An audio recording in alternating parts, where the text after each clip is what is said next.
उद्धव ठाकरे आणि एकनाथ शिंदे यांच्यामध्ये किती वितुष्ट आहे हे पूर्ण महाराष्ट्राला माहिती आहे. परंतु मराठा आरक्षण दिल्यानंतर उद्धव ठाकरे यांनी जी प्रतिक्रिया दिली ते ऐकल्यानंतर आपल्याला लक्षामध्ये येईल की राजकारण असं स्वच्छ मनानं केलं पाहिजे.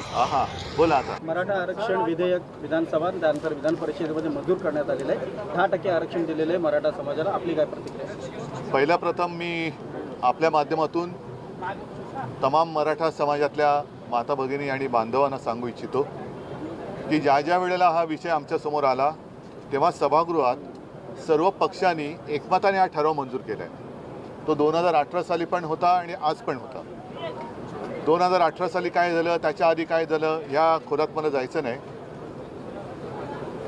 मला खात्री आहे की ज्या पद्धतीने अभ्यास करून हा प्रस्ताव मांडला गेला आणि हे विधेयक मंजूर झालं याचा अर्थ असा की कायद्याच्या सर्व निकषावरती सर्व पातळींवरती हे आरक्षण टिकेल अशी मला एक आशा वाटते. माझी प्रार्थना आहे, आमच्या सगळ्यांची प्रार्थना आहे.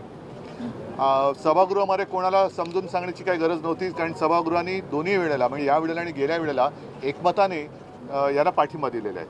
त्याच्यामुळे पुढे मराठा समाजाला सुद्धा एक मी धन्यवाद देऊ इच्छितो, कारण त्यांनी खूप लढा दिलेला आहे.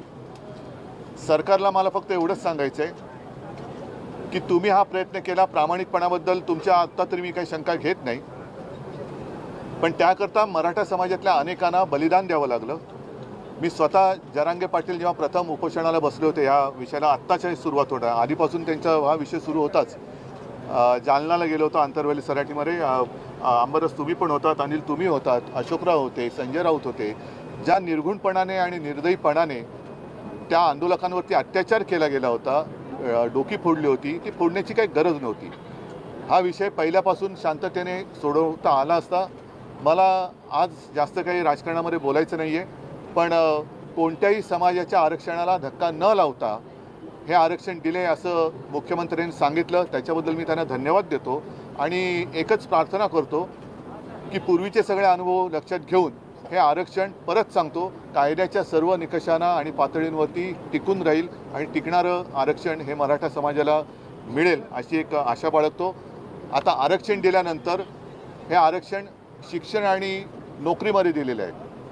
शिक्षणाचं ते आता शैक्षणिक वर्ष सुरू होईल तेव्हा आपल्याला सगळ्यांना कळेलच.